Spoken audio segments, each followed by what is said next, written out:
Welcome to QD Clinic. I'm Jack Cush with Room Now. QD Clinic is brought to you by Room Now Live 2021.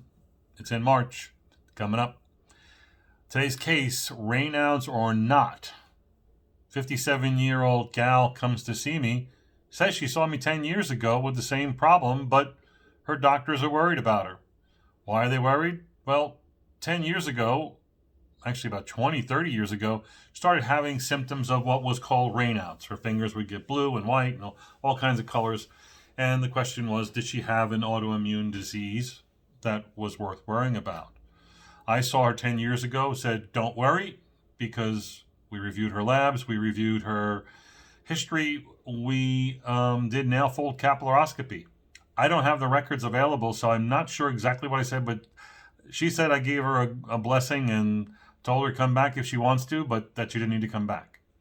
So in the last 10 years, she's continued to have new problems, and now she has Raynaud's with problems of dysphagia.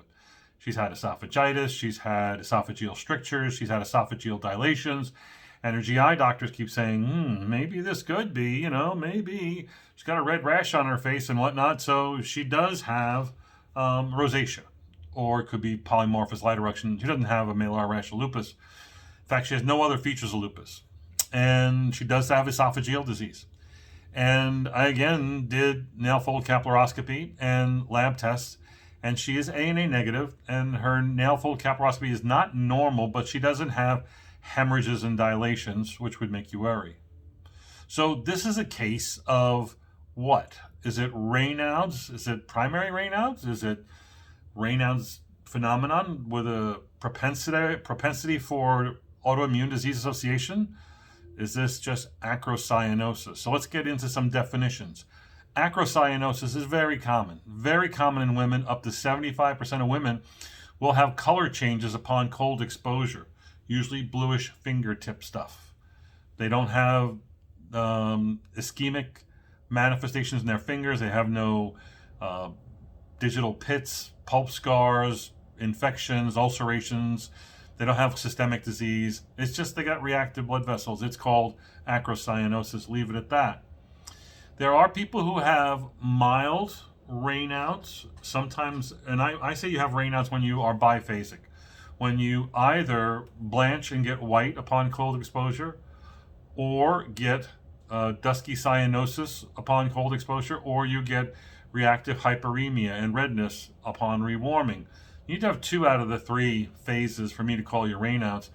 By itself, mild, no tissue compromise, it's Raynaud's disease, primary Raynaud's, a low risk of progression to a systemic disorder or to an autoimmune disease. Associations like scleroderma, dermatomyositis, systemic lupus, etc.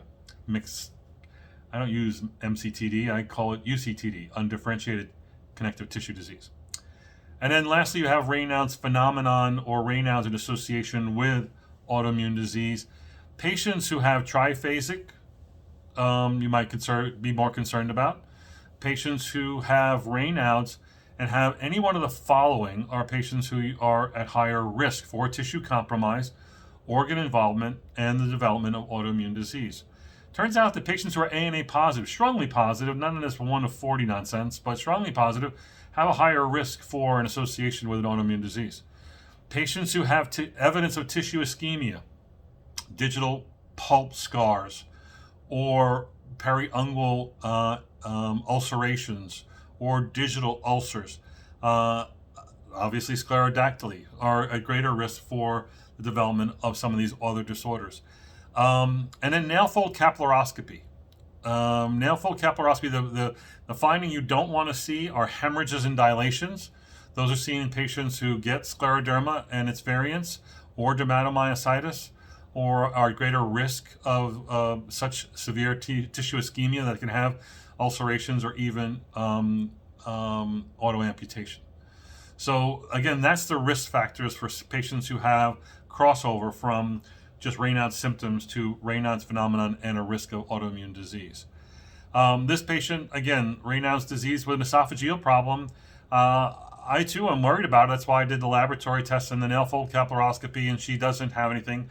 So she gets a good, clean bill of health, unless she gets another manifestation of sclerodermatous disease, limited or widespread, then we're not going to consider such a diagnosis in her. That's it for QD Clinic. Tune in for more.